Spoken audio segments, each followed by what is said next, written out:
بسم الله الرحمن الرحيم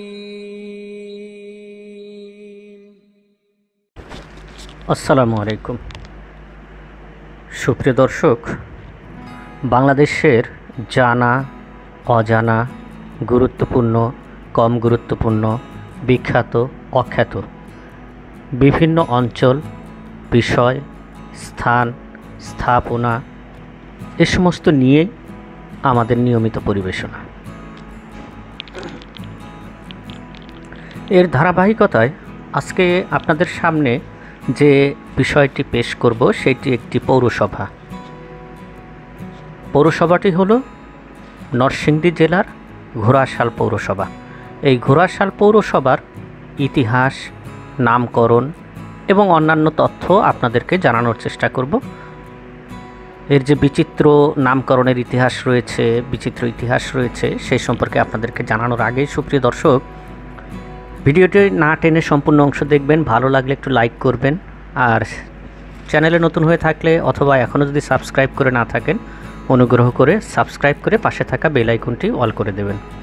আর ভিডিওটি না টেনে সম্পূর্ণ অংশ দেখার জন্য বলছি আবারও যে হয়তো কোনো তথ্য আপনাদের ভবিষ্যতে কাজে লাগতে পারে। তো চলুন আমরা মূল আলোচনায় ফিরে যাই। সেটি হলো বাংলাদেশের নরসিংদী জেলা, ঢাকা বিভাগের একটি জেলা হলো নরসিংদী, আর এর একটি উপজেলা রয়েছে পলাশ। এই পলাশেরই একটি অংশ হলো ঘোড়াশাল পৌরসভা। 1998 সালে যার যাত্রা শুরু হয়। ঘোড়াশাল হলো বাংলাদেশের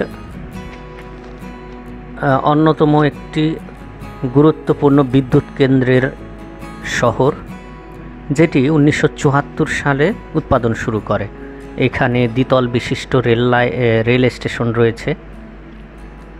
তো সুপ্রিয় দর্শক, আমরা অন্যান্য বিষয়ের আগে আজকে আমরা ঘোড়াশাল পৌরসভা সম্পর্কে তথ্য জানব, এর নামকরণ ইতিহাস সম্পর্কে তথ্য জানব এবং এর বাজারের একটু অংশ আমরা ঘুরে ঘুরে দেখব।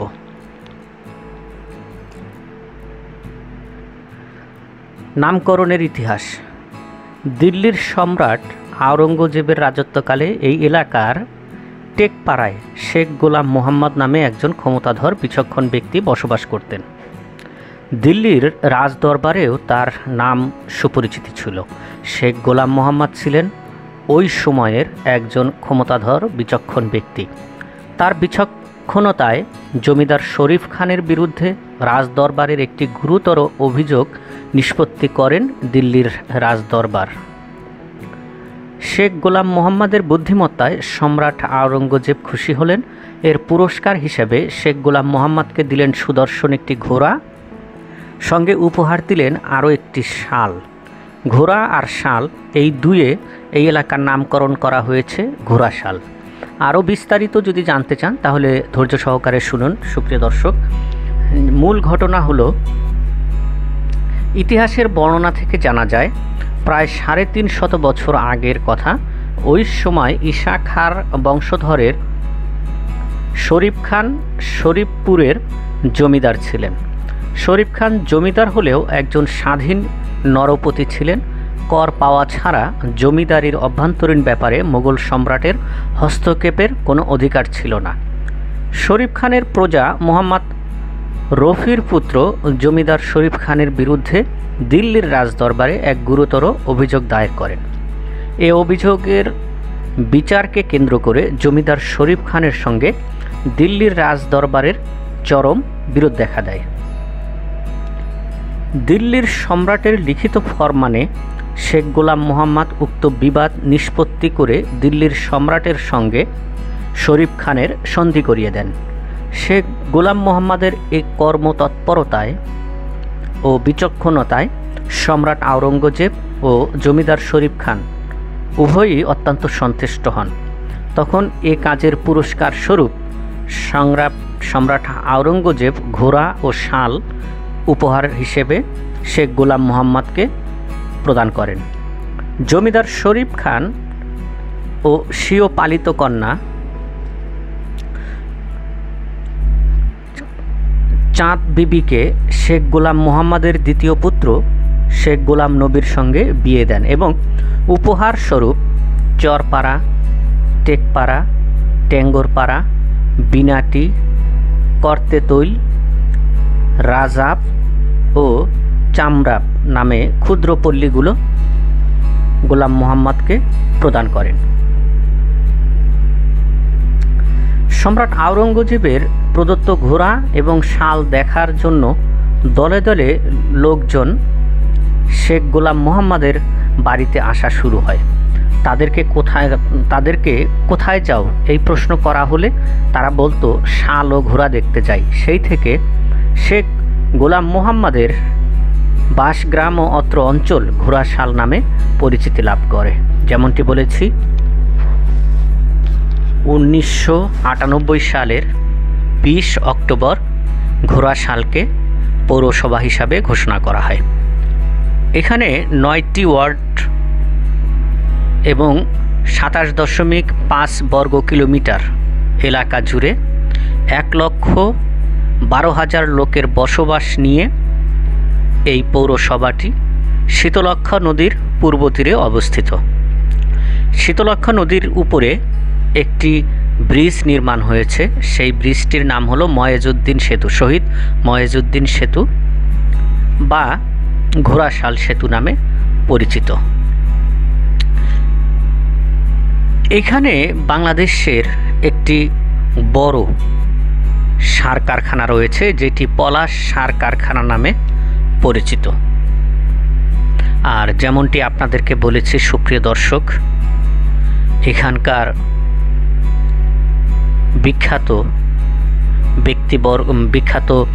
একটি বিদ্যুৎ কেন্দ্র রয়েছে, ঘোড়াশাল বিদ্যুৎ কেন্দ্র, যেটি বাংলাদেশের অন্যতম বড় একটি বিদ্যুৎ কেন্দ্র। এখানে মেয়রদের যদি আমরা একটু ছোট্ট করে তালিকা দেখতে চাই, তাহলে মোহাম্মদ ইলিয়াস মৃধা 2 বার সে হয়েছে, 1994 থেকে 2008 পর্যন্ত। শরীফুল হক শরীফ 3 বার হয়েছে, 2009 থেকে 21 সাল পর্যন্ত, 2021। মোহাম্মদ আল মুজাহিদ হোসেন তুষার 2022 সাল থেকে চলে আসছিলেন, কিন্তু সম্প্রতি তাকে এই পদগুলোকে বিলুপ্ত করায় এখন এটি প্রশাসক দ্বারা পরিচালিত হচ্ছে।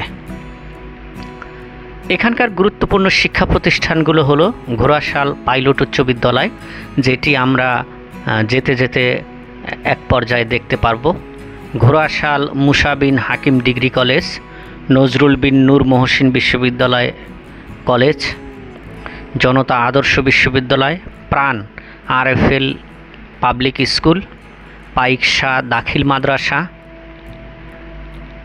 এই সমস্ত আরও অনেকগুলো শিক্ষা প্রতিষ্ঠান, কলেজ, স্কুল, মাদ্রাসা পর্যাপ্ত পরিমাণে এই অঞ্চলে রয়েছে। 79% পাশের হার।